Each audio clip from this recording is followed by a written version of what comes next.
big stunner, 100. You stupid, just shut up. Keep breezy, I'm gonna. I'm big boy, dun dun. Episode 16, 2025 predictions. This will be the last episode of what we've called season 1. Which, yeah, what's going to happen after that? Are we right? I bet we're going to go to season 2. I think that makes the most sense. Let's do that. I got some cool stuff coming in the beginning of the year for the pod. You know, what I want to do is start to focus on interviews of people that are creating, right? That's really what interests me. So heck yeah, we'll get some restaurateurs, some entrepreneurs. I have a few young artists, you know, like fresh out of college or still in college, who I'm going to get on the pod. And I have a mixologist homie who we're going to get on the pod. Learn about the craft of cocktails. So should be cool. But today, predictions. Like, what do we think? Like, we look back on 2024, you know, last episode, and kind of the things that were interesting to us in creative worlds, music, movies, that sort of stuff, culture. And now I want to look forward to 2025. What I'm looking forward to, what I'm predicting, and then John's going to chime in and do what he does and just riff and give us the regular dad dude's point of view. There we go. On that sort of stuff. He keeps me grounded. So yeah, no like current events for this one. We'll just get right into it because there's just so much stuff to talk about. You know, especially in the movies space, because with movies it's really easy to see what's coming because they can't be secretive about it. It's not like you can release a movie that nobody knows you're making because there's so many people involved, where like Kendrick Lamar or Eminem can drop an album nobody knew was coming, and you wake up in the morning and there's one on Spotify. Right. So movies, we could talk a lot about what's coming. Music, I have a few kind of things that just kind of high level that interest me. So and you can chime in on the country, what's coming with the country stuff. So yeah. One thing now, you listen to much Run the Jewels? I think I introduced you to Run the Jewels back in 2010. You did. I wouldn't say it's in my regular, playlists, but from time to time, if I just want something that's going to hit hard, and man, that's hard. Yeah, they go hard for the uninitiated. It's kind of like trap music, Southern trap, Atlanta, for the South, where it's almost too much bass. So if you have a good system, it's pretty cool to listen to. But then you have a dude from New York, LP, in the group. And so Run the Jewels is an interesting take on how a rap group or a band comes together. They mixed it up. So they knew, the bands that are making money quietly, or the groups that are artists that are making music quietly, are kind of doing things that most people aren't aware of, and that's licensing. There's money to be made. A good way to make money as a musician is to license your stuff for movies, TV, commercials. And so doing that, and sometimes they license up front before they even make something. So Killer Mike and LP, which are Run the Jewels, were working with the Cartoon Network, specifically the Adult Swim people. So have you ever watched like Rick and Morty? Yeah. It's hilarious. My kids introduced me to that like last year. It is ridiculous. If you love non sequitur, witty humor that is often off color, it's just hilarious. It is the epitome of what Adult Swim is all about. It's not for kids. I'm gonna turn my mic down a little bit. I'm starting to peak a little bit. There we go. The Robot Chicken still play on the Adult Swim? I don't know. Okay. Maybe. Like I said, I don't really watch TV, especially that. So that, we're getting old. But Rick and Morty, hilarious. And it just, I don't sit down and just kind of space on TV. I sit down with purpose. Right. I'm watching a sporting event, or I'm watching a movie, or I'm watching a show I'm into, because I don't spend that much time just noodling. Anyway, back to Run the Jewels. Yeah. So they're involved in that. And the Adult Swim people at Cartoon Network essentially license the entire full album and finance it getting made. So that's Run the Jewels. And they just number the albums, Run the Jewels 1. Because at the time, they both had solo careers and they were doing their own thing. And it hit. It was this underground hit. One of those, and the music was never going to be on the radio at any time period in history. It is super, it's Adult Swim, hip hop, dick jokes. But really powerful messages in there, because if you've ever heard Killer Mike speak during election cycles. He's an incredible orator, and has a lot to say, and by all means seems really intelligent, and is an entrepreneur and a businessman. He has a hair salon in the Atlanta Hawks arena. Whoa. So you can watch the Hawks play and get your hair did. Oh, wow. Pretty awesome. That's cool. Yeah. That's different. So they've done 4 albums now. The third one is my favorite. It's top to bottom. I think it's their best album. They won a lot of awards. I think almost in retro for their catalog for the 5th one. It had some deep meaning, or the 4th one, excuse me. And good album, but really just powerful, loud music. But here's what I've seen on the socials. I've seen Killer Mike in photos in the studio, and I think LP too, in the studio with Rick Rubin. Dang. Okay. Dang. So you say dang, so you know the weight of that. Yeah. Tell me what you know about Rick Rubin. Man, he's like a sage of music. That dude is so, he knows how to get the purity and the truest art form, and he knows how to put it into words. Yeah. And so when you listen to him talk, I mean, he is so wise, and I love the way he puts it, and he gets rid of all the fluff and all the fakeness. And so for me, when I hear that, I'm thinking, man, he's got to be working with them in a way to get the most truest, purest expression of what it is they're trying to do, and get some of that pressure out of the way to create something, and just get them in there just to create it. Right. And you know, he kind of got his start in New York with the Beastie Boys, LL Cool J, kind of the Def Jam thing. But he found a niche. He basically found this thing. What he does, what nobody else does, is he takes what I would consider niche music. Sonically, it's not a broad appeal because it's too hard, it's too vulgar, it's too niche, right? And he takes a group like that has a cult following, makes an album with them, and they blow up and they become mainstream. So you see it time and time again, like Slayer, 1986, Raining Blood. Before that, they were just this niche speed metal band in the 80s. And that's, you know, he came and said, you know, we can make something that can go to the masses, but still retain, you know, what you are all about. He did the same with Public Enemy, Danzig, his self-titled album, as I'm looking through his catalog. It's a legend. People you haven't heard about, right? Right. Even country stuff. He's done what are the girls? Dixie Chicks? The Dixie Chicks. You know, they were kind of just in the country space, and he said, no, I think we're more than country. And so he took them into the studio and took them to another level. And probably I think the one that really epitomizes what he does by taking niche music and making it popular is what he did with the Red Hot Chili Peppers with Blood Sugar Sex Magic, where they were a very niche, that funk, you know, because when you look at the other bands in the moment before he came, you know, he did this, they were probably more popular. When I look at like Infectious Grooves, Suicidal Tendencies, you know, they were more popular in that movement on the West Coast. Being from California, I was close to it. And then Rick Rubin came in and took probably the 3rd or 4th best band, or most popular band in that space, and took over the world. And to this day, the Red Hot Chili Peppers are everywhere. Look at Tom Petty. And of course, Johnny Cash, where he had Johnny Cash do a bunch of albums where he's covering music and just doing Johnny Cash style. And a lot of people would say their favorite, that they prefer the Johnny Cash version of Nine Inch Nails' Hurt to Trent Reznor's version of it. And so that's his niche, taking music that, you know, that people, it's from a niche and brings it to the mainstream. You can look through his catalog and it's just incredible what he's done. Like I'm looking through here, obviously the Johnny Cash stuff.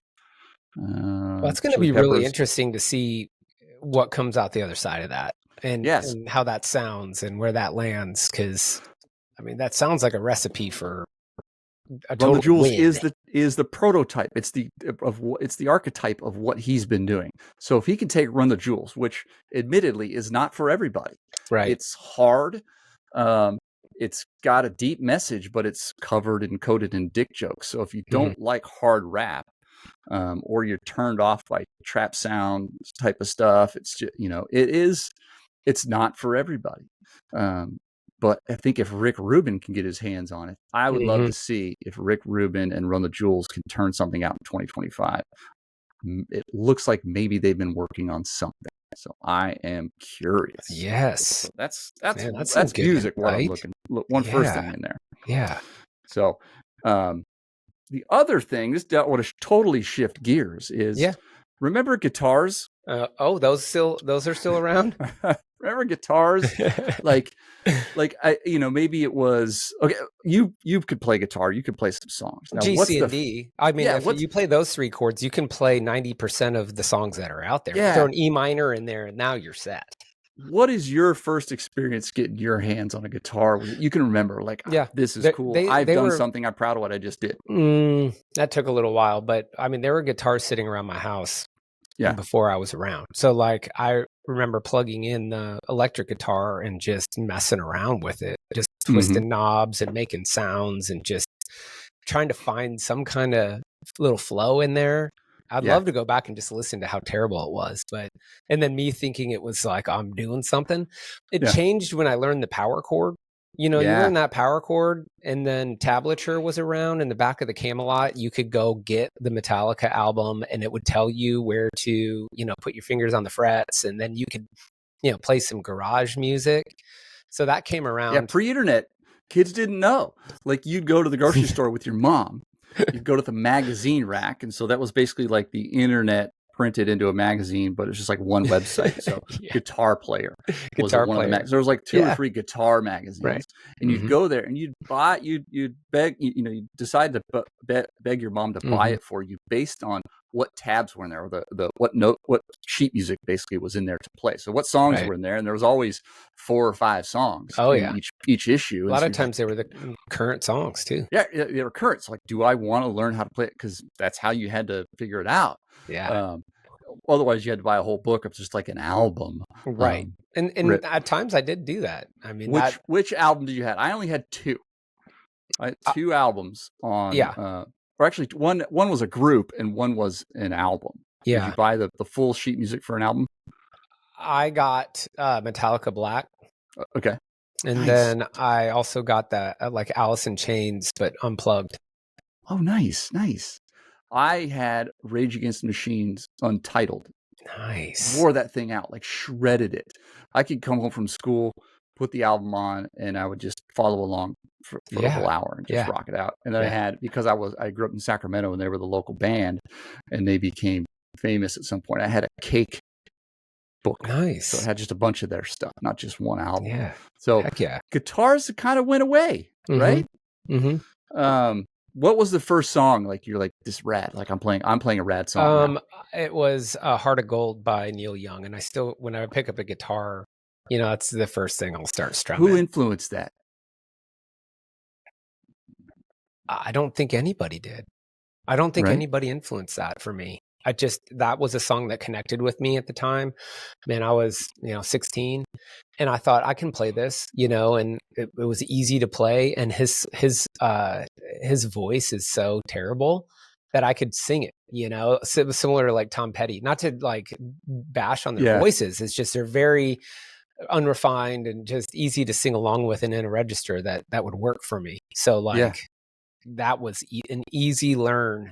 So that made me feel like I was doing. Oh, and then when I learned the power chords, Bush's Glycerine. I don't know why. Yeah. And I think my friends slow jam.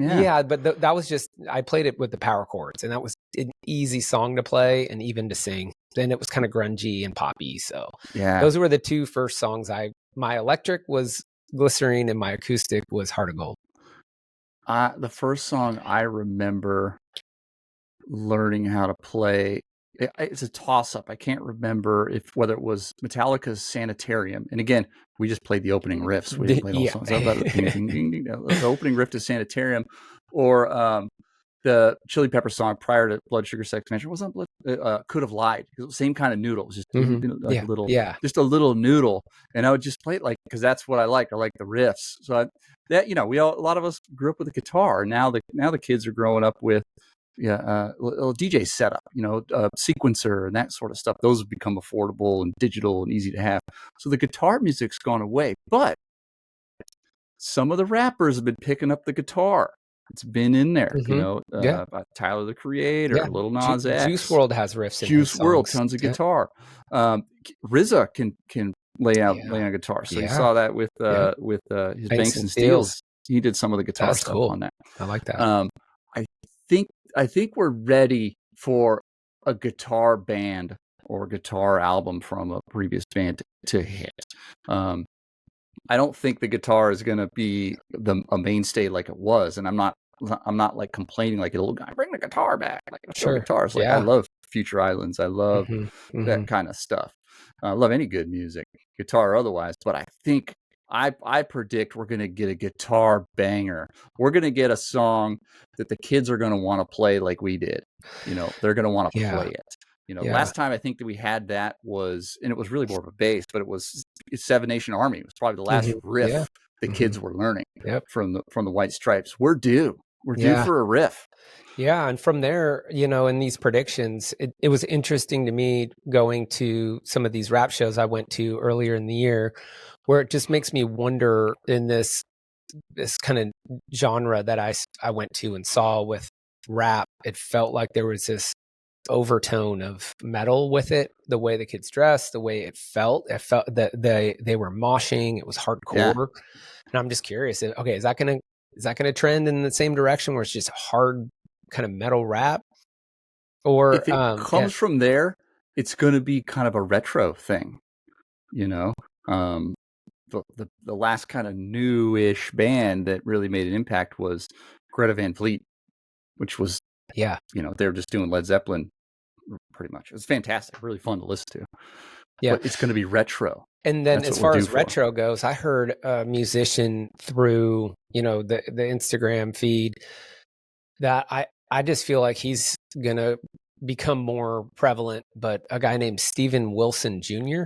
And at first he feels a little like contrived, the way he looks and the way he talks. But as I've listened to it, man, it is a pure acoustic. It's a guy with an acoustic guitar, and it's got this kind of Tex-Mex theme, I would say, of like you feel hints of south of the border kind of classical built into this old school kind of outlaw feel acoustic guitar.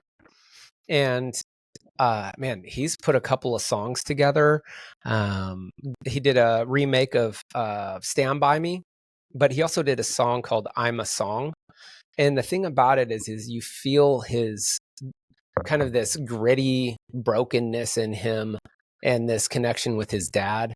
And there's just something about music. If it's got that acoustic guitar, it pulls at your heartstrings and it connects to this kind of full circle thing of life, of like, even going back to Neil Young, like that song, I'm a Lot Like You, or Cats in the Cradle, or, those songs, like that intergenerational brokenness, trauma, the dad you're trying not to be like, you end up being. And I don't know if that's really ever going to go anywhere. And I think that we're due for a little bit of that now, for it to kind of come back around now that things have been flooded with the bedroom studios and SoundCloud, that, somebody has to come back around and kind of reset the bar of like what's true in each of these genres. And those things, so that just rises to the top. It has to find a way to find its way. You need some pain, some struggle, some anger. You need some emotions other than everything's great. When I listen to, I went and listened to the Chappelle Roan, and it's like everything's great. And it's a party, and that music tends to not stand the test of time, or it just kind of becomes a cliche, goofy song that plays at a wedding, like YMCA or whatever. But the music that hits, that goes deep, has some pain, has some anger, has some emotion, and you have to have that to even make the music back in the day because it was a bigger lift to make music. Now, I'm not saying you can't make great music, but the bar is just so much lower. So we have to sift through a lot of noise of music that doesn't have huge impact to get to it. So we're due for, I think we're due for a guitar banger. I agree, man. It's time. I love guitar, so it moves me. A good guitar riff, piano too. Yeah. Those two instruments, I think, get to the core of me more than any. And if you come from, metal and rock and punk, just palm muted root fifth power chord with big amp, just like that, just stink face, like that's, I think the kids have like the beat drop, that's kind of it, but it's just not on that level, I don't think, as a guitar hit. I agree, because it has a lot more violence to it. So yeah, my prediction too for music, guitar bangers coming in 2025. We need Let's go. My other prediction, third and final prediction for music, is the female rappers are gonna take over. They've been rising up. I think Sexy Red. I'm blanking on a couple other ones. But Kesha. Over the years, they've been there. They kind of one kind of pops in, drops a good album, then kind of fizzles a little bit. Next one's there already. Next one's in. I think we're getting to a point where they're gonna take over. And there's two that have really risen up this year. That are one, I think most people know Doechii or Doechii, I think is how you spell it. And in my world, it came up because she did a Tiny Desk concert, which has become an important cultural centerpiece and a place for music discovery. And it's like a mini ACL Live. Where I love those. If you could have that on your resume that you've done ACL Live, that's huge. You're there. You've made it. Not as high of a status, but still pretty dang cool if you've done the Tiny Desk concert. And she had some musicians with her, and they were banging, and she can flow. Love the Doechii so far, what I've listened to. And then the next one up is Baby Tate, who very similar. She's got she can rap fast and hard, but also has a good vocal and can sing. Nice. And so those are the two female rappers I'm kind of keeping an eye on. Check out Nissan Altima from Doechii if you want to see some good flow. She can roll. Cool. So pretty cool. The female rappers are coming, I'm here for it. So that's it. Yeah. Anything going on in country music? That was it for me. Stephen Wilson Jr. That guy caught my attention. I was listening to him most recently. Of course, we talk about it a lot, but when Post Malone did his thing, that was just that really capped off the end of summer, and then I'm curious to see what's going to come back around. It's hard to stick around with like the pop country. It does get old pretty quick, played out pretty quick. It's pretty surfacey level, lots of beer drinking, truck driving, girl breaking up and, type music. Yeah. But I'm always curious to hear who's gonna sing a song that tells a story that I can relate to. Yeah, I get that. Country's having a moment. I think Post Malone is he's bringing it to a broader audience, like we said. And hopefully takes home some hardware at the Grammys and the country awards for that album, because it's really good. Yeah. All right, movies. Looking forward to anything? Yeah, no. I really don't even have a whole lot blockbuster on my list. I rarely get to the movie theater. I probably went 4 times we're culturally last year. fatigued on superheroes and capes. I think so too. I enjoyed it for the run because my kids were the age where, you grew up, or you raised your kids usually, in the last few generations through a franchise, right? Gen Xers, Star Wars was kind of what we had. That was the franchise we had, and there was really 3, and then this huge gap in them more. My kids, Gen Z kids, I think your kids would be like Gen Alpha, but Gen Z kids, not millennials, they're just now coming in college or getting ready to finish college, kind of in that space. They grew up on the Marvel stuff. With us, So I enjoyed the Marvel, and always will have the up until kind of that Civil War, where Infinity War, where I think it ended. They should have stopped there. That was, we almost cried, with the funeral scenes and stuff like that. 'Cause my kids grew up with these characters and grew up with this franchise. Got old. Yeah. But I think it's run its course. And so there's a theme here. And as I look at the movie's release slate that we know of for 2025, there's some stuff I'm looking forward to. But a couple things stand out, and I think it's informed by this. And we've talked about it before on the podcast. And I think the blaring one is the death or the dying of the comedy. What's happened and what Marvel did is movies are a business. They've got to make money, right? Marvel made a movie that they were global hits. They set the current template now for movies as global hits. You might have one or two throughout the year, just different things here and there that are a global hit. Usually like an epic or a war movie, maybe a superhero movie every once in a while, because it translates across cultures. Superhero, just basic fight scenes and protagonist, antagonist, good guy, bad guy can translate across cultures. You just change the language. Yeah. And one thing, and that's really informed movie making. So now you look at Netflix, how they often make movies for international release. They will literally have a director and have a scene for a movie. Think Girl with the Dragon Tattoo. Okay, there's the North American release, and then there's the global release in the original language. They will shoot a scene with American actors. Once they got it, they'll pull them out. They'll put in this case, the Swedish actors, I believe, in there, shoot the same scene. So they're making two movies at the same time in different languages, because that's the kind of stuff that's happening. Wow. Movies have to be global successes to get the big money. Part of that is the DVD sales aren't a part of it. Go straight to streaming, and that's low, long tail, kind of revenue. In the box office just isn't going to cover unless it's a global hit. Right. And that's where the comedies get killed, because comedies are so culturally specific. Right. Just like, won't land elsewhere. Right. Let alone language. So jokes really need a cultural context to hit. And so the comedy's going away. And I looked through the movie release schedule for 2025, and we're down to about 12% of movies will be comedies. And, when I look at the everyday man, who wants to sit down and watch a movie, at least for my generation, I would say at least double that is what we're consuming. A good quarter of the movies you're going to watch. And for some, that's more than that.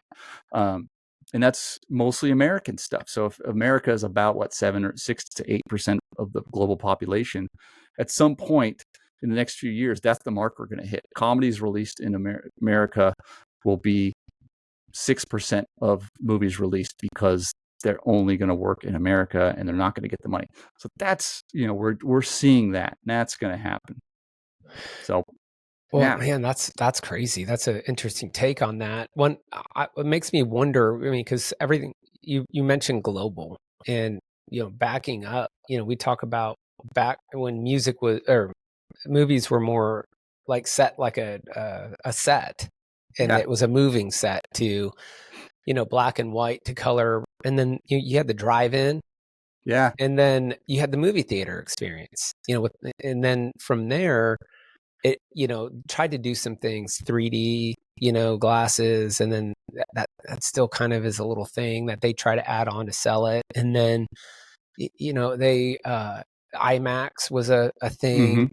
And then they're trying to work in kind of that 4D, let's shake the seats. They're trying to enhance the theater experience to get you to come back to the theater. Everywhere serves food now, like recliners. And so it does make me wonder, like, where does it go from here? Like the viewing experience has gone through so many different experiences. Yeah. Like I saw a video of a bar, and it's a sports bar, and it has a kind of this, peripheral wrapped screen, and it's set up like similar to like a movie theater where you sit down, there's waitresses that walk around, they bring you your beer, your wings, and then there's a football viewing experience, like you're actually on the sidelines, front row at the game. Yeah. And so I like don't know. The Sphere in Vegas. The Sphere in Vegas. Yeah. And it just makes me wonder, like, where is this going to go? Because it feels like it has to go somewhere, because it has shifted to, watching it at home when you want to. And that seems like it's starting to just kill the theaters unless they've got some kind of hook or some kind of little thing. So the other side of that is the middle class, the American middle. I'm speaking for America. I don't know about rest of the world. The middle class is who traditionally goes to those consumer type experience. That's where the money is. One, the middle class is disappearing and just doesn't have the disposable income they have. But also, having a quality experience in your home just keeps getting more and more affordable. When you think when you were a kid, I mean, how many people did you know with surround sound? Right. And it was just screen. that one rich kid. And even then, yeah, half the time it didn't work because if dad wasn't there to manage the 9 remotes and you settings, get it all. It was just a nightmare. Yeah. Now, even if all you have is a flat screen, LCD or LED TV, and you have the sound bar and subwoofer, you have a pretty good experience. Right. And even like my setup, like I care about movies, so I have a legitimate sound or surround sound experience with an 80-inch TV, and all in, I'm thinking it's under $1,500. Oh yeah. Where you think just having a nice plasma TV 20 years ago was $8,000. Right. So like the experience is affordable. So I have a really good experience at my home watching movies. Right. So when I look, even when it's a big, spectacular Mad Max, explosions, even the Dune movies, like it's a good experience at my house and nobody's interrupting me. There's no kids talking. There's no commercials, those sorts of things. So that's the one side of it. So I think the future, if I have to say, the future of the going to the movies experience needs to be focused on the true movie enthusiast. Yeah, the nostalgia. Well, not just nostalgia. So play old stuff. I think that's key. Like, I think the Draft House is onto something. They haven't quite fully figured it out yet. But the casual family that's gonna go see the Marvel movie, maybe, that's a shrinking market. They're gonna wait for it to be on streaming. They're not even gonna buy it on Blu-ray. So I think the art house is the place to go. So here in Portland, there's a couple smaller theaters that focus on, they're going to release the new Wes Anderson. They're going to release the movie that won at Sundance that only plays in select theaters. Right. I think that's part of the experience, and make it a Draft House type experience. So if you're not in a city with a Draft House, John, explain what the Draft House is. They're kind of the front runners of it out of Austin, Texas. I use the Draft House a lot as a example. It ruined me. And so like I use that as like the Top Golf is the Alamo Draft House of golfing for me now, where they made it such a good experience. It's hard to go back. So Alamo Draft House. It's hard to go to anywhere else. Yeah. So you go in there. It's not the typical little folding chair that you're rubbing elbows with the stranger next to you. You get your own, sofa that reclines in it. You get a table in between seats, and it has a little light, and there's a menu, and you hit the button, that tiny little light pops on. It doesn't distract the viewers, and then you get to order food. But one of the things they've added that makes it fun is they have a little B-reel before the movie where they just take all these, kind of fail videos or goofy videos related to like the movie itself. Right. And they'll play that. So like you actually get there on time and get there early. And then they do clever, quirky little things where as the movie's starting, they warn you not to text. And if you do, you'll lose your, viewing rights for the rest of your life. You're never be allowed back. They will kick people out of theater. I've seen it happen. Mm-hmm. It's fantastic. I love the reel. You're right. When you at the Draft House, you go early. Like, I hate going to a movie theater here in Portland. I've had to go to a regular Cinemark to go see Dune and the movies I've seen over the last year and a half that I've been here. And the movie's scheduled for 8:00, but the movie doesn't actually start till 8:40. Exactly. Trailers, forever. Just regular commercials for the local dentist. It's a nightmare. And But at the Draft House, they don't play any commercials before the movie. They make this reel that's specific, like you said, to the movie. So if you're seeing like Titanic, they'll have funny clips of like a commercial that Leonardo DiCaprio did when he was a 9. kid, or just like some boat fails of like boat sinking out in the lake. Exactly. So it's funny, and that's kind of when you get settled in. You order your food, and then as the movie starts, you get your food. But the other component is they don't let kids under 18 in there without parents. So you don't have like all. I was in a movie the other day, and there was kids talking, and I was starting to stress. They were talking and laughing like through the trailers, which was finally something interesting. It's not commercials for Pepsi. It was a trailer, and so I'm trying to pay attention, and they're messing around, and I it's hard for me to not. They're right behind me, so I'm like, you guys, I'm more stressed about. I hope they're not doing that when the movie starts. It turns out they didn't, but for a minute there, I was like, well, the Draft House just has this culture of you don't do that. You don't talk loud. You don't whip your phone out. You will get kicked out. Right. And they don't let you in late. Yeah. I love it. Right. They push the bar forward, so it's hard to go back. So like what you just said of like, I've seen movies at the Draft House that set the tone for me. And now it's hard for me to go to the cinema. Right. So like for me, like with Topgolf, it's the same thing. I just go up there, order a drink, order some food. I got climate control. If it's hot outside, I can turn the AC on above me. If it's cold outside, I turn the heater on. There's TVs playing of sports clips. Yeah. And then I step up and there's the playing field where I get to hit the ball. And even if I suck at playing golf, I still feel like I'm winning because there's so many little nets that catch your ball and give you points that then I go out and I go play a regular round of golf and I'm like, oh, I got to go back. This is a lot of work. This is not a good experience. No, I get it. Yeah, it's tainted me. We lived in Austin for 14 years. I think when we first moved there were 2 Draft House locations. I think there might have been upwards of 6 by the time we left. Yeah. And 2, one was really close to our house. Like we would go. It was like, what's playing at the Draft House? You would go and look at the app and go, oh, there's an old one, there's a new one. It wasn't about now it's just, okay, there's a movie I have to see in the theater. Dune is coming out. I have to see that in the theater. So that's the only draw. I'm never going to the Cinemark website and going, well, what's playing? It feels too though like the Alamo Draft House is starting to struggle a little bit due to what's happening with the movie theater, like the movies in general struggling. Like you were talking about, has to make money, but then so many other movie theaters have adopted to this model that everybody's doing it now, and so that brings me back to that question of like, where does the movie viewing experience go from here? Yeah, I think it's the enthusiast. Draft House is close. But you need people that are true enthusiasts. But what's important is the concessions really make the money. Yeah, and that's a struggle. The millennials and the Gen Z don't have the extra money to buy the alcohol. So alcohol sales with that age group is way down. They're more into edibles. Other kind of drugs that are cheaper and quite frankly in some cases probably better for you. They drink a lot less. So that revenue stream is kind of shrinking.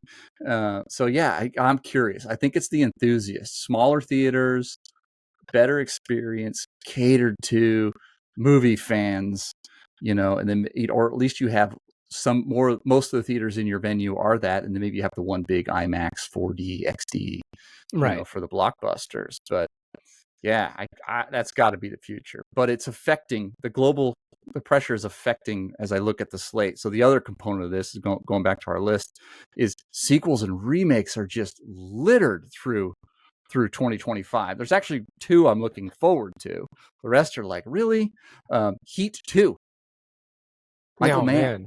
How is it going to work without Val Kilmer though? Well, yeah. So Val Kilmer's not dead. Not to spoil Heat, he's, as far as we know, he's not dead from the first one. It's true. Al Pacino is still alive, still kicking, and it's going to be some kind of origin story, is what I understand. So, and so it's going back in time. So Neil, who was Robert De Niro's character, we're gonna follow a young Neil McCauley. Nice. So that's why. So maybe he hasn't met Val Kilmer's character yet. So that's Adam Driver is going to play a young Neil McCauley, and so he's He's a fantastic actor. I have confidence that this is going to be good. Michael Mann is just, he has a great way of making films that are almost like the backdrop. In this case, the city of Los Angeles in the original one is a character in the movie. Like Oh, wow. you feel like you're Nice. there. You feel like you're getting to know the city, not just in the shots and the sounds, but even the dialogue. So it's interesting, kind of that film noir. I'm excited about Heat 2. I think I have confidence that that's going to be good. But again, going back to the theaters, I don't need to see a Michael Mann movie in the theater because it's not a spectacle. Yeah. Right. But I want to support it. So that's kind of where I am. I'll pay to see this because I want to see it as soon as possible. That's what's going to draw me to go see Heat 2. Heck yeah. Did you see Heat? Oh yeah. Top 10 all time for me. Way back in the 80s, like late 80s, right? Mid 80s, late 80s? Heat 2 was early 90s. Early 90s. 90, okay. 92. I just remember I saw it as a kid. And then I saw it again later on. But that, just the cover of them holding that gun, right? They had like a cool gun they were holding on the cover. It's famous for, let's see, Heat was 1995. So it's famous for the main gunfight set piece. Right. Yeah. Where normally in gunfights, they add the audio later to make it more impactful. But because this was like in downtown Los Angeles, again, Los Angeles is like a character in the movie. It sounded so good, echoing through basically the canyons of buildings. They kept the original audio. So it's cool. Famous for that. Nice. Obviously, it's this, I think this is Robert De Niro and Al Pacino at their best. Mm-hmm. And they are protagonist, antagonist. They are going against each other. It's a heist movie. It's a cops and robbers movie. It's film noir. It's just a wonderful movie. Easy to watch. Love Heat. So Heat 2, definitely looking forward to in 2025. Michael Mann, he's due. Collateral I liked as well. Great movie. The other one I'm looking forward to, because again, I love the franchise, is Mission Impossible. What is supposed to be the last one. We're see. Getting there. We're getting there with Tom Cruise. The last one, if you recall, didn't resolve. It wasn't over. So it's basically a 2-movie set, which hasn't been done in the Mission Impossible series. And I love a heist movie. Yeah. Right. Yeah. So a movie, and a lot of people don't realize that Mission Impossible, most of them, it's a heist movie. Yeah. Like Tom Cruise and his team have to get a thing or accomplish a thing or steal a thing. And so I love a heist movie. And so I've always loved the Mission Impossibles, except for that second one that John Woo did. Oh yeah. Yeah. It was a little too much John Woo, slow motion and weird shots and stuff like that. It's like, no, I just need to see Tom Cruise do his own excellent. Stunts. Yeah. And run. So looking forward to that. Hey, so you brought up sequels and remakes. One of the things that jumped out at me is re-releases. And it was because, did you see Interstellar and what happened when they re-released Interstellar? No. Yeah. So they did that. Yeah. It like blew up. They set records. Like I want to say it has made the most on any re-release. And so it just makes me wonder, is that going to trend? A re-release where you take a movie that needs to be seen again? Or what's a movie you want to see re-released because the theater experience would make that makes that movie Interstellar better? Is the perfect example of that for me. When I first saw it, I don't think I fully grasped what was going on, and I was really like taken back by the whole going into the black hole and the what is that thing called? The Tesseract that he was stuck in at the end. I was just like, what's going on? But then when I went back and watched it, I was like, golly, this is so good. I need to rewatch it. I know it's a fan favorite. If I could pick a re-release, and Draft House, you have to do this. I don't know, Draft House, they're not known for elite audiovisual experience, but I want to see both Blade Runners back to back. Oh, because man. People often ask, hey, I got a surround sound system. What should I be using to test it? Either one of those, usually the Blade Runner 2049 is what I use to dial in my system, because it just has this range of sonics and this range of colors. They're both absolutely beautiful movies to see and hear. I love the Blade Runners. I would love to see them in theaters again. I saw Blade Runner 2049 like 2 or 3 times. Definitely twice. I think 3 times. because I need to get that theater experience again. Yeah. Same with the Dune movies. I saw Right, both of the yeah. Dune movies 3 times at So least in the good. theater, because the It's same just thing. such a They're big movie. beautiful, and just you want to immerse in it. And even that, like when my wife goes out of town or she's gone and I want to watch a movie and she doesn't like it when I crank the surround sound, I'm watching a Blade Runner because I want to just immerse and just feel it. Would love that's a good point. The re-release is the way to go. The other thing I'm seeing as I look at the 2025 release schedule as you're scrolling through, there is some money grabs that I've seen, and the one is F1. So it's Brad Pitt. So when I look at this, it kind of reminds me of like Days of Thunder, where you had like this rookie driver who needed someone to step in and show him, the ropes. So Brad Pitt's in it, Javier Bardem. I haven't seen any trailers, but F1 is kind of going well right now. I think on the strength of the Netflix series, it showed a lot of people the ins and outs of F1, and gave it some personality, which it lacked, which Americans want to know personalities. Totally. And so we got to know the drivers and the team leads watching that. Have you watched the Drive to Survive on Netflix, the F1 stuff? It's really good. I'm not an F1 fan, but it's really well done. Worth a watch. So that's kind of a money grab. The premise and what it is, and even some of the effects in the teaser I'm seeing, like a lot of CG cars. I'm not high on this one. I think it's just, because of that, because my belief is, okay, F1's popping, we should make an F1 movie. And that usually doesn't end up being good. So I'm worried about that one. That's the money grab. So one thing I'm going to add on the list that I think is going to happen. I think that there's going to be a blockbuster that's going to come out, and it's going to change.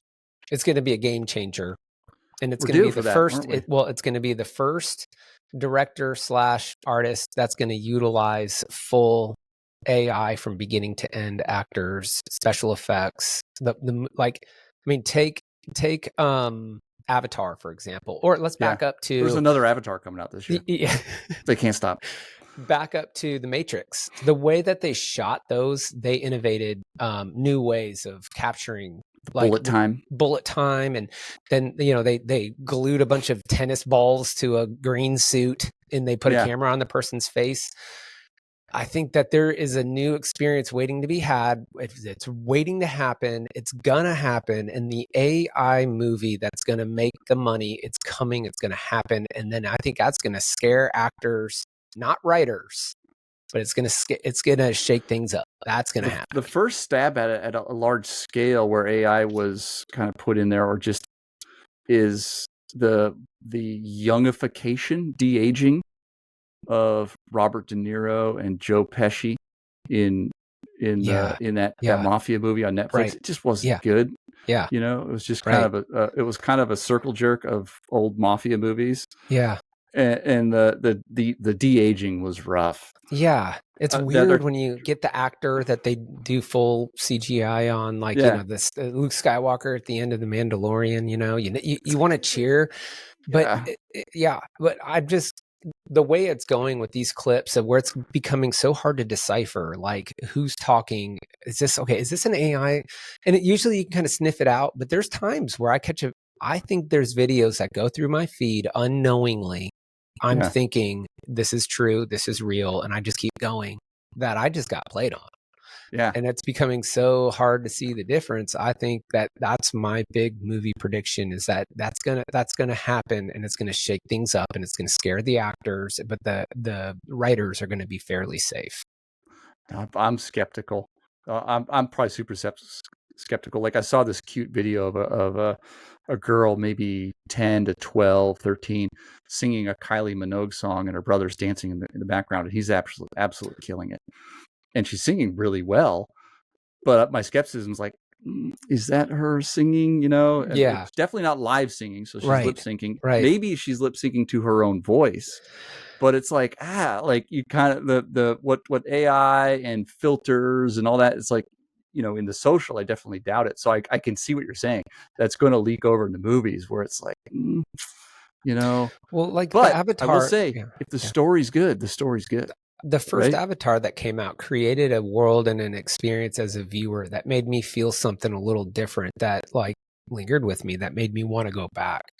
And even though it was totally fake, the movie did a good job of connecting with something inside of me. And so that's where I'm curious how this is going to develop and the direction that this is going to go with, even though it's artificial, even though it's quote unquote fake, it's going to do something inside of me that's going to make me feel something that either I haven't felt, or it's going to trick me into feeling something because it's so smart. It knows how to make me feel that, or it's going to get to me in that way. If it's obvious enough, that's the problem. Like when I think of like special effects, if you can't do the special effect well, just don't do it. And I think this is one thing Denis Villeneuve really understands. Yeah. You almost never see garbage special effect in there. I'm just going to, I need the viewer to feel a certain thing. So I'm just not going to show it to you. I'm just going to imply it because the special effect is not going to be good enough. Or create such an effect that in and of itself, it's an effect. So like take Robert Rodriguez's Sin City movies. Yeah. You're not worried about, you're not worried about effects or but it was so awesome in the way that it captured that effect throughout the whole movie, that when they utilized like blood, all of a sudden it was like the blood, like it stood out out of the black and the white scenes and the darkness of like it grabbed you in a different way. For those who haven't seen it, you probably saw 300, same thing, where it's comic book style making of a movie filmed in front of one giant green screen. Yeah, and it's it's not real, and so what it does, instead of trying to fool you, and then you see it, you're not fooled, so you don't suspend disbelief, and you tune out, which is why I can't watch horror movies, because just my own brain is just like this isn't real, so I never suspend disbelief and just enjoy the movie. Right. Where with that, it's like we just take that off the table. Yeah. We'll just it's suspended from the get-go. You're like, we'll just take it off the table. We're in a different reality, right? And so I think that's great. So the special effects and some of the things with AI. I'm curious. Yeah. So like, will Brad Pitt even have to get into a studio or into an F1 car to make this movie? We just get a master file of his face and just have audio, AI do all it. the audio, you just type it in and he can say it and do it and go. That's probably going to happen. We'll see. Yeah. That's good. That's a good call. So the other one that's kind of big, before I get into the other movie that I'm really looking forward to, is when I look through the list, the sequels and remakes are all over. So Marvel again, we're getting another Captain America, Fantastic Four. Could they please stop? Those movies are garbage. They can't land on it. Their worst franchise. Yeah, they can't make it work. They've tried. The Batman too. So Robert Pattinson coming back. I enjoyed the Batman. So I really like Christopher Nolan's take on Batman, but it's hard for me to go. I like Batman. I like all the takes on it, but Christopher Nolan's I like great. This one too. Yeah, no, the Christopher Nolan ones are special. I think they're all good in their own right. The Michael Keaton ones, the Val Kilmer one, of course the what's his name? The big Batman versus Superman. Ben Affleck. The Ben Affleck one. Screw that. That was terrible. Yeah, that was. I enjoyed Robert Pattinson. That first one was a cool origin story take on the Batman. I liked it. Yeah. Blade, a remake in Blade. That's coming. Another Superman. Another Terminator. Oh man. Yeah. Terminator hasn't made it since Terminator 2. The live action Disney movies, they're doing that again. So we have a Snow White in live action. I haven't seen any of the live action remakes. Have you? I've just totally passed on those. Yeah, me too. It just, Talk to Me. No. Yeah, just Constantine 2. Keanu Reeves coming back. I mean, that's a long time. When was the first one? That was like 90s. Mid 90s. Mid late 90s. Zootopia 2, another Jurassic thing. That's happening. Remakes, another Karate Kid. They're all over the place. And then of course the one that you're seeing commercials for now, 28 years later. So the remakes and sequels, just that 28 years later looks pretty cool. Yeah. It's interesting. And then the other kind of sequel, one of the sequels, I don't know if I'm looking forward to it, but I saw the Superman trailer. So another Superman coming out. Yeah. A lot of CG. Yeah. Obviously, our CG is getting better. So, like we look at the old Christopher Reeves stuff, Right. it doesn't hold up, Right. from an action standpoint. The story's great, and it's pure and true. But this new one, again, we're just redoing it with newer technology. But there was a surprise in the trailer, so I'm not spoiling the movie. The trailer came out today or yesterday, and apparently Superman has a dog who's got superpowers. You only get a glimpse of it in it. It's not throughout the trailer, but there's a clip in the trailer where it implies that he has a super dog. So I went in there going, another Superman. Okay, cool. Maybe I'll wait for that to come through. But now it's got a super dog. I don't know, man. I That remember could be interesting. seeing that like in the cartoons or like in some of the books. I want to say his name was like Krypton or something like that. It has a name. The dog. Yeah. He's been around. I don't do the comics, so I don't know. Introducing that into the movies, that's going to be tough for me. We'll see.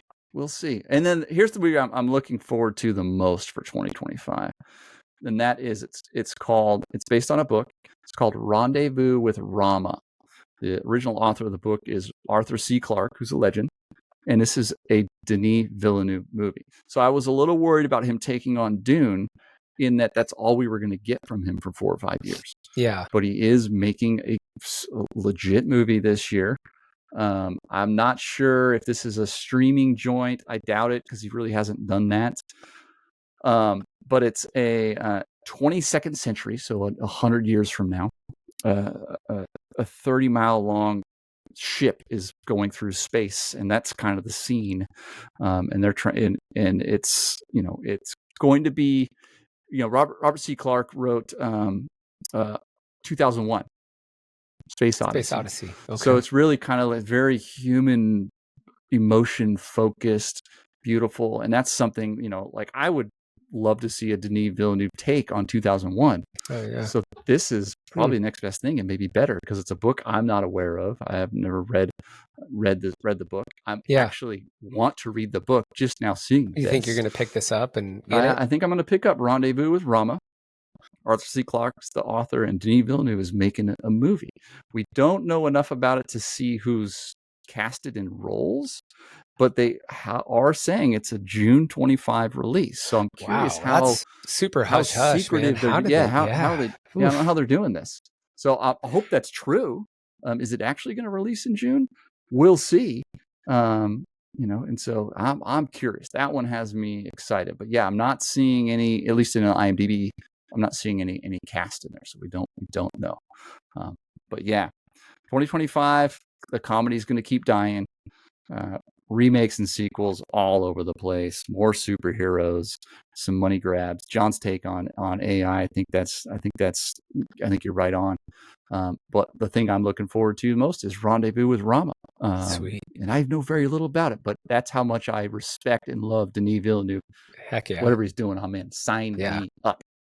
Let's go. Let's talk food. All right. Now, let's do it. What have been, there's always kind of like the food. You remember, like the cronut 5 years ago, 6 years ago. There's always like the food. 75, the corn dog. Yeah. the food of the moment. I think the last couple of years, if you're in the West or in the Southwest, it's been the birria. Have you had the birria? I took you to a birria joint. So it's kind of like a stewed, like a pulled beef with a consomme, really luscious, just rich. It's a Mexican thing. It's usually in a taco form. So that's kind of been the food of the moment. Yeah. What are some other ones, like the food that was kind of had the light on it? Well, there's been some runs like in Austin, the ramen made its way around. The ramen, really showed up. And then was the like star 10 years ago. Big one was, think about the bowls. Everybody did the bowl. Acai bowl. Everything. Like Chipotle, and then like, what's the name of that other one? Cava. And like these places where you go in, they scoop in the ingredients and you sit down. Everybody did a bowl. And then all the fast food places did the bowl. Right. So the bowls were the thing. Right now, is there anything on your radar you're seeing moving up the ladder a little bit? There's some that I think are going to take off.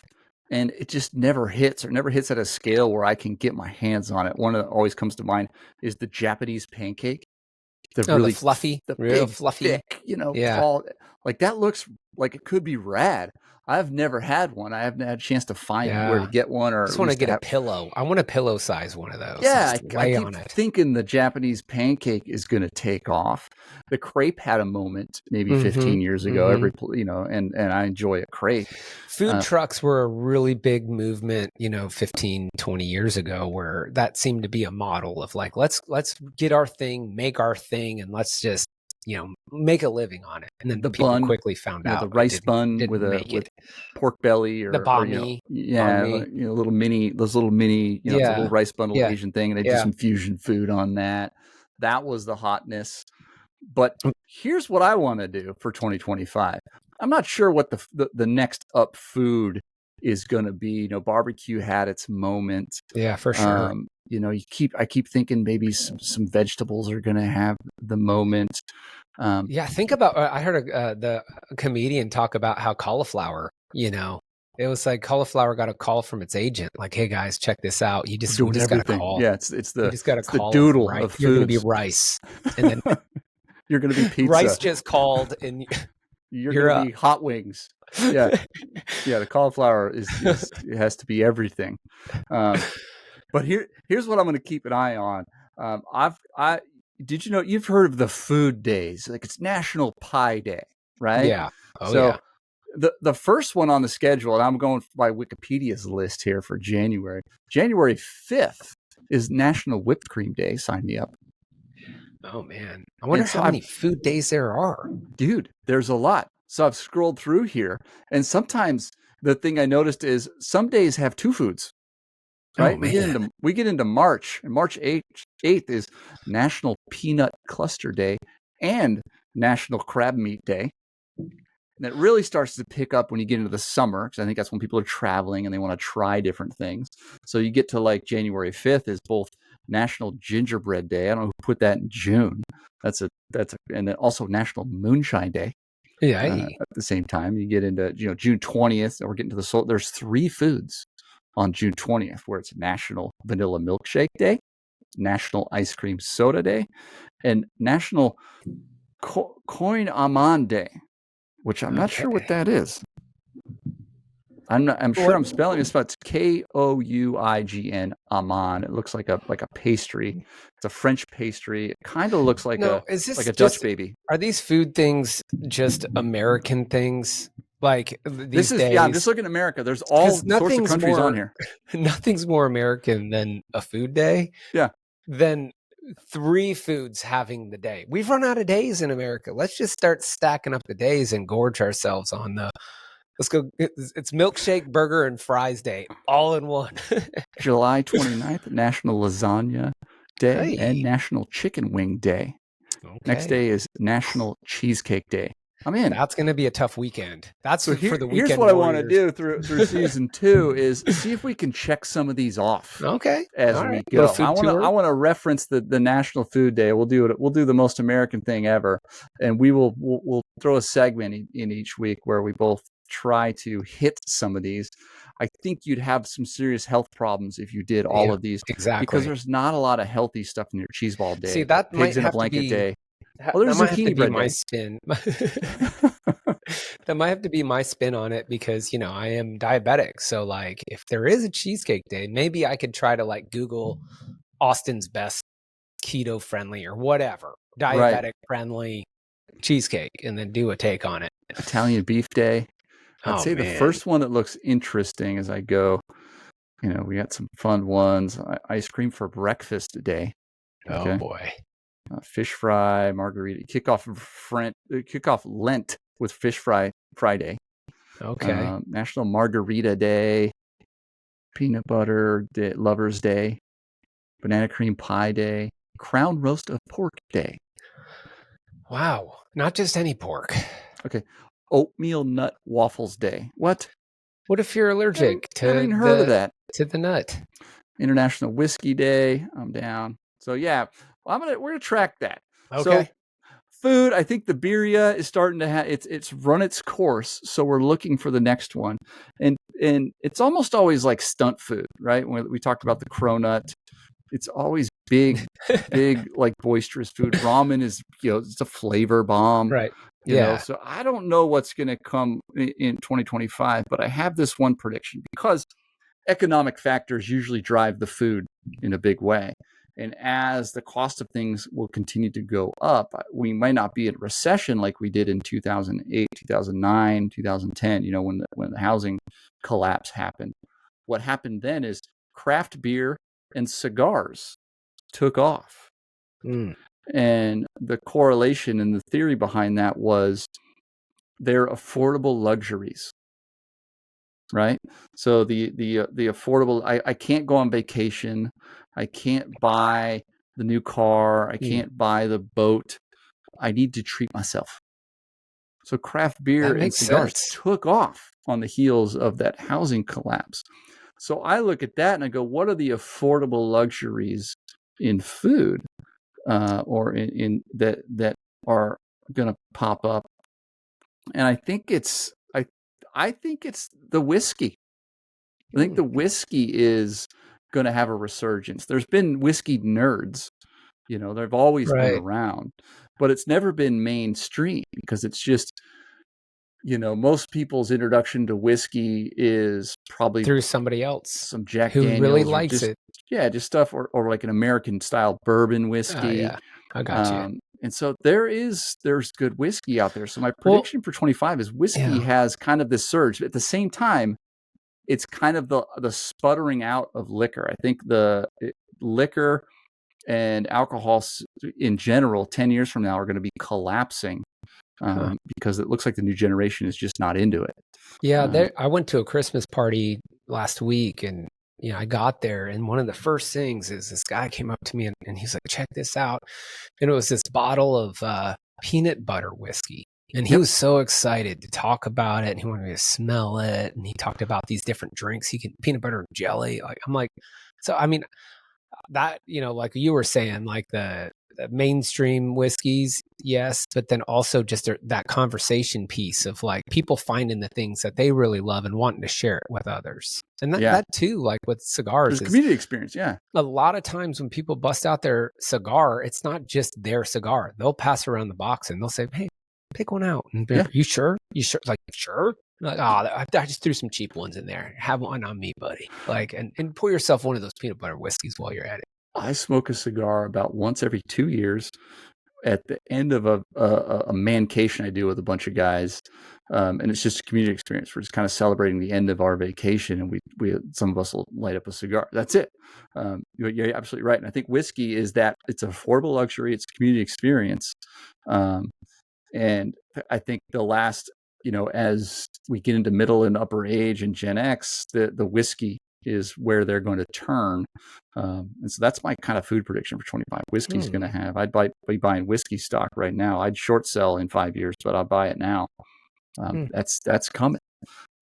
But the millennials and Gen Z, not as much. They like, as legal weed starts to become the norm, which, I would expect 10 years from now, I would be surprised if weed isn't federally legal. If you're unfortunate to live in an unlegal state, that's the preference, and it's cheaper. It seems to be better for you. You don't have, at least I don't have bad side effects. Yeah, cool. So food, that's food and beverage. That's kind of where I'm going. But culture stuff. You got kids. What's any hot new app right now I should know about? Your kids are teenagers. My kids are older, so they're not on the hot new apps. It feels like, and it just, I can't get rid of Fortnite. Fortnite's just not going away. Mm-hmm. Like, and I don't want to get rid of it. I don't care. They just got hit with a lawsuit for forcing, for tricking people into buying stuff. Yeah. Yeah. But I mean, it keeps relaunching, and it draws people back in, and like my kids are good enough at it where they'll play it for a week and then they won't play it for 2 months. And then all of a sudden they'll be back up there for the week with this, Eminem's doing a concert on, this day, and you get a free skin with it, but I need $10. And then we're going to play it for 2 weeks. And then, so that just, my kids are so active. I'm not trying to force them to get off of the video games. I don't care. They're Right. so active that like I actually like them taking a chill, hanging out with their buddies, playing their video games. There's a lot of trash talking that goes on, and sometimes that like That's good. If you're competing, you got to talk some shit. Yeah, that's part of it. Yeah. So I mean, like right there, and then of course, like Snapchat and TikTok, those are still around. So I haven't really seen anything new. I just haven't seen these things go away. Yeah, I think there's a fatigue in the social media apps. I have one here on my list that I think is got a shot. I think with the first social media app that's got a shot recently. But here's the one that I've got my eye on for a couple reasons, and that's the sports betting. So you've watched the sports. Oh yeah, half the commercials are DraftKings, DraftKings, and whatever, and it's blowing up. It's blowing up. It's especially with young men. The millennials are on the sports betting. Some of the Gen X are. It's really blowing up, and it worries me. It worries me a lot because a gambling addiction is really invisible, right? When I think of the things that young men could be addicted to, drugs, alcohol, eating disorders, other health, like addicted to working out, those things people can see, and you have a chance of having an intervention because your friends and family can see those addictions. But gambling addiction is invisible. We can't see it. And when you look at the rising suicide rates and all those sorts of things, the sports betting is something that it kind of worries me a little bit. But I do think there's a backstop. And I think this is the message when someone tells me they are doing, they start talking about how they've done well, or they've done, I got money on this game, I've got money on that game. Are you familiar with card counting and blackjack? Yeah. So where I don't know the ins and outs of it. I don't either. Vaguely understand it. Essentially, casinos don't let anybody have an edge. If you spend enough time in a casino playing casino games, you will come out upside down. You will lose money. The odds are against you. There are a couple ways where you can improve your odds, and if you approach it with a team of people counting cards with the right people, you can actually gain an edge. And the casinos kick you out. They ban you for life once they figure out you've been doing it. Right. I had a friend in college. He was a math guy, and he was actually on a professional card counting team. Dang. And the way that works is actually some investors pool money, and then they hire math majors out of college to be on the card counting team. They train them, and then they travel them around the country to casinos until they've all been banned. So you get about a 1 or 2 year run as a card counter in that, and you're paid hourly to use their money to make them money, just like any kind of investment. So it's a thing, but you get banned. And so when someone tells me they're into sports betting, here's what I say. If you have if you have a current and outstanding account with a sports betting app, you're not good at sports betting. Because if you're any good at it, they're going to kick you off the app because they have even better data. They can find out much quicker that you have some kind of edge. It's not even about cheating. So when you get data scientists and people with high power computing running algorithms, or people with legitimate insider information, they can see it almost instantly. You're going to get banned. So if you have an account in good standing on a sports gambling app, you're not good at gambling, my friend. So fine, entertain yourself, but if you're any good, they're kicking you off. So yeah, I think that's going to peak this year. I think we're going to see that because of the availability of consumer grade AI. Mm-hmm.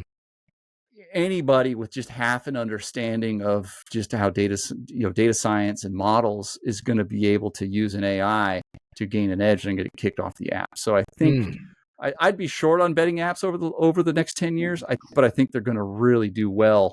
Again, we go back to that affordable luxury. I need to entertain myself, or but it does worry me. But I think the backstop is, but they want to keep you on there if you suck. So that worries me. But if you're any good, so I'm telling people that do it and just try to discourage them. Hey, if if you're still on the app, you're not any good at it because they like you spending your money. But I've never been into gambling. It's just something I can't get past my own logic. I've been in Vegas tons of times for work trips and sports, and I've never even put a quarter in a machine. Closest thing I get to gambling, closest thing I get is the March Madness. Let's put $10 in a bracket that I print off still. Yeah. So that's the one prediction there. The other one is Blue Sky. I think I talked about it a couple weeks ago. Blue Sky is starting. It's a Twitter, basically. It's a Twitter replacement, very similar to Twitter. I think Are we going to say Blue Sky, formerly known as Twitter? Is that we're going to be saying that? No, but formerly known as X, formerly known as Twitter. What the people are calling, if you instead of a tweet, if you send a Blue Sky, they're calling them skeets. Skeets, and I'm here for it. It's fantastic. Yeah, that's so I'm cool. just going to skeet that, reskeet. I think that's going to catch on. I think a big part of it is the moderation is better. What really broke on Twitter is when Elon Musk bought the company, he's trying to trim the fat. That's good. That can be a good business decision. He cut out, really just crippled the moderation team and the moderation tech. So the moderation just blows on Twitter, and they took away a lot of the tools that, as a power user who doesn't have like an elite following. I think I had 4,000 or 5,000 people follow me on Twitter. It's the monetization side of it isn't working, but they got rid of TweetDeck, which killed it for me and made Twitter less useful. But Blue Sky just kind of looks like Twitter did when we first got on it in 2007. And so it's refreshing. I'm starting from ground zero. Sometimes, some days I'm frustrated. I'm like, I missed the audience I had on Twitter, but I'm going to stick with it. So Blue Sky, I'm going to keep skeeting on Blue Sky. My username is m-vince. It's pretty interesting. I think you can customize your URL. There's some interesting things in there. Still figuring it out, but I've removed Twitter from my devices. I'll occasionally go into the Twitter website to maybe drop another tweet to remind people, hey, I'm on Blue Sky. I'm not here anymore. Go find me on Blue Sky. But that's about it. Cool. And then one last thing on culture, and this is tech. I want to warn people. You think you're tired of hearing about AI, are you? We're just getting started, man. I hear what you're saying. I've been in the tech industry, and there's a thing called the Gartner hype cycle. And so it's this big peak, dip, and then a slight up when something peaks the hype. So a few years ago in the tech world, we were at AI peak, and then it starts to collapse. So we're in that downward spiral, and then it'll come back up. And most tech, if it's any good, that's when it becomes useful. And so we're getting close to that, where AI is going to be more useful. Right now, it's still it's on the downward side, but they're always looking for the next new thing. And it's always with the hype cycle, it's usually bullshit for the first 4 to 10 years. It's just bullshit and promises. And it takes so long for it to be pervasive enough that it's useful. So look out for quantum computing this year. It's coming at you. All the big tech companies are going to say quantum computing this, quantum computing that, to get their stock price to go up. But behind it is nothing. I am telling you, we are at least 10 years away from quantum computing to have any use, probably much farther than that. And I'm a fan of it. I believe in it. I think it's going to do some cool things, but man, we're so far away from it. So quantum computing is coming at you. It's just going to begin its hype cycle, and it's going to drive you nuts. Ignore the quantum computing. When you see the fear mongers out there, the Terminator's coming with the quantum. It's not. Quantum computing is it is at its absolute infancy. They can kind of fake it and make it do one very specific thing at a time. It's just, without getting into the deep nerds of quantum computing, it does have potential, but we're a decade away from it seeing it do anything we could possibly care about. All right. So for me, ignore it. At the end of that, spinning off of that, being sick of hearing about it, going into 2025, I'm curious, where are we going with all these drones and UFO conversations? Because that is the trending conversation right now. So are we going to make contact this year? Are we going to finally figure out what's out there? Are we just going to keep dangling the carrot in front of everybody just because it's getting a reaction? I have two. There's two sides to this. One, there's the conversation. So I'm going to lump them all into conspiracy theorist or just hype person. So the fake moon landing, the Earth is flat. Democrats are trafficking kids from pizza parlors. The COVID shot is tracking you. Whatever whatever the conspiracy is, AIDS doesn't exist. The Holocaust didn't happen. Well, one, I think we need to not just ignore these people. We need to stop engaging. So even when someone throws that out there, like I just saw again, I think it was on Reddit this morning. One of the top posts was about a person, a flat earther who went to Antarctica and was proven wrong, and now he's not a flat earther anymore. Like, stop even saying that. Like, don't even give them the time of day. Don't respond to it. Don't react to it. Just ignore it. What that makes me think of is Facebook videos.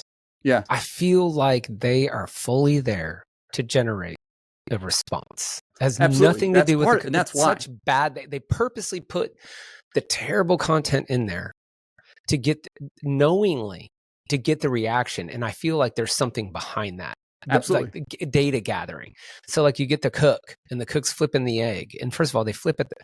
And when they're done with it, they get the burrito and they bite it in the middle. And it's a good burrito. And just because everybody's going to say, everybody knows you don't bite a burrito in the middle like that. And it has nothing to do. So like, I feel like with what you're saying, like every time I want to jump on there, I want to say, stop commenting on these videos. But because I say that, I'm effectively commenting on a video. So they figured it out. They figured out how to get the reaction. You got to ignore it and use the moderation tools. So now I've got the point on Instagram when I'm flipping through it and I see rage bait, or sometimes just that where it's just troll bait, where it's like, a lot of, I see a lot of cooking ones too. I think I saw one today where someone was in a really joking way, pronouncing cinnamon wrong. Like, exactly. I commented on that. Yeah. I saw that one too. And I'm like, this is the problem. It's funny that you say this, because this is what I think about this morning. We need to stop commenting on those posts. We need to stop liking. And so now I click on the moderation button, show me less of this, or I'm not interested, or block that account. Like, we need to erase the conspiracy theorists. So that's the one when you're talking about the drones and all that sort of stuff. So that's the one. We need to stop engaging and trying to tell conspiracy theorists that they're wrong, because that's the whole point. Flat earthers do not believe the earth is flat. They just want to be annoying. They've built a business on being told they're wrong. And the more they're told wrong, the bigger the business. Essential oil people do not believe essential oils do anything, because they don't. It doesn't. I'm more of an unessential oil kind of guy. Yeah, exactly. So that's that side. The other side, okay, aliens. Let's talk about if they are UFOs, if there are aliens. A couple things. One, I think it's safe to say given the size of the universe, it is likely that there's other sentient life out there. We don't have the technology to observe it, but if aliens, put yourself in the shoes of an alien. Okay, say someone is a population of beings that are sentient are much more advanced than us, and they're out there. They are light years away. If you could travel at just at 99.999% the speed of light, and you got to the nearest galaxy and back, it would be billions of years later on Earth by the time you got back. People don't understand the scale of these things. So if you had technology to go faster than that, to make faster than light travel, fold space, we talk about interstellar. If any planet of sentient beings has that technology, and they show up here, one, they're not going to just do a flyby and just kind of, they're not going to try to blend in. If they're here, they won. Like, they have technology that we can't even fathom. It can do things and have intelligence we can't even fathom. So what's the point of even worrying about it? So that's always a thing I have to get over when I watch an alien invasion movie, right? Like, I really love Denis Villeneuve's Arrival, where the aliens came here, and they're here to do a good thing. And then they're off to their thing. They're here to give us their technology. Where when you look at most of them, the human reaction, even in that one, is always, let's get the military, let's get the nuclear missiles out, let's do all that. Nuclear. Bro, the aliens got here. Like, you're like a little kid coming at them with toy guns going against, an MQ-9 Reaper drone and a squadron of Abrams M1A1 main battle tanks. Exactly. There's no point. If the aliens ever do come here, it's full surrender. You're it. You guys run this place now. Like there's no point. It's just a suicide mission if they get here. Their tech is beyond us. We only hope is to learn from them and to understand their technology so that we can have it too. Yeah. I just find it interesting. Yeah. So the drone thing, dude, it's just what's funny is it's probably somebody with an actual just hobby drone. It's Christmas time. The dads are getting the drones, flying it up there, and some other guy with a drone is like, "What's that up there? I'm going to send my drone up to go." Hey, now you got 5 drones all looking at each other and all moving around, and people think it's a thing, and it's not. It cracks me up. I see these posts like, "Try flying that down south and see what happens." Yeah. So it's let's for 2025, everyone. We need to go beyond ignoring the conspiracy theorists. And so one, don't engage. Don't hit the like button, the unlike button. Don't comment to try to disprove them. Don't, even when it's the goofy ones like the troll bait, the cooking ones we always see where someone cuts a burrito vertically, or people make stupid stunt food, for clicks and views. So people will, because the phrase that really means a lot in social media is enragement builds engagement. Oh man. So if you're mad, catch yourself. Am I just being mad? If you reduce yourself to, I'm just going to say nice stuff. A lot of that goes away. Just be nice on social media. So the next time a drone video comes through and you're about to start typing, ask yourself the question, who hurt me when I was younger?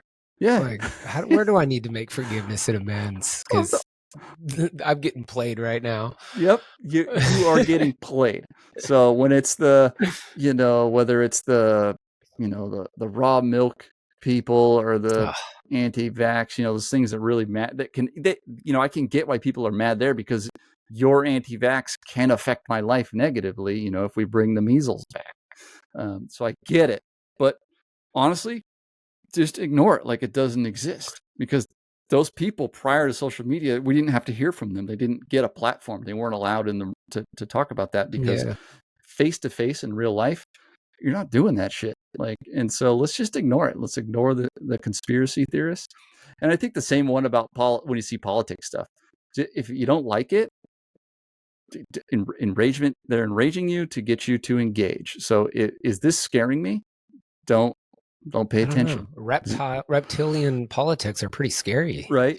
Zach De La Rocha said it in their second album, Evil Empire. He said, "Fear is your only god on the radio." At the time, he was talking about the fear-based talk radio, mostly on the conservative. He basically talked about Rush Limbaugh, where he's just throwing fear out there.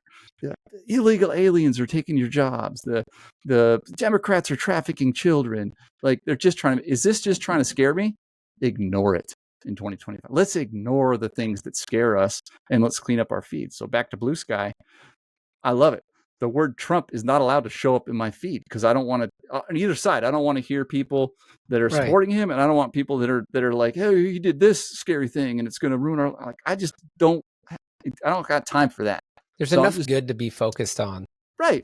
Let's not be so distracted in our own fear and in our own, distractions to make room for the good things in life. So if you're caught up in UFOs, who cares? If it really is aliens, cool. We don't have a chance. Why don't you try searching up what food day it is and go out and get yourself a good slice of cheesecake? Yes. Followed up by, round top. National Corn Dog Day coming up March 22nd. Do it. Right? Chips and Dip Day. And of course, International Whiskey. It's International Whiskey Day. Whoa, March 27th. I got the global knowledge. Let me go back to see what's coming up for the end of the year. Let me do that. Let's go to December, because we got there's quite a bit. So what's the date today? It's the 19th. So tomorrow, John, this one I think you can do. Tomorrow is National Cortado Day. Oh, get your espresso on. I like a cortado. Heck yeah. Christmas Day is National Pumpkin Pie Day. Why? That's a month late to the party. December 30th is National Bicarbonate of Soda Day. That's baking soda. That's all. Oh, got you. See, there you go. That I slept through chemistry class. And of course, December 31st is National Champagne Day. So let's do National Cortado Day tomorrow. I'm going to source one. I'm doing it. I got a coffee shop I can walk to up here. Nice. And so, the joys of living in the city. But yeah, I think you're right. Let's focus on the fun stuff, the good stuff in 2025. Forget aliens, man. I'm not even worried about it. And if they're here, cool. We welcome you. Yep. I submit. I comply. Yeah. So there you go. Sweet. All right. Well, we'll see everyone next year. Looking forward to what comes in 2025. Heck yeah. Happy New Year. Happy Merry Christmas. Big stunner, 100. You stupid, just shut up. Keep breezy, I'm gonna. I'm big boy, done.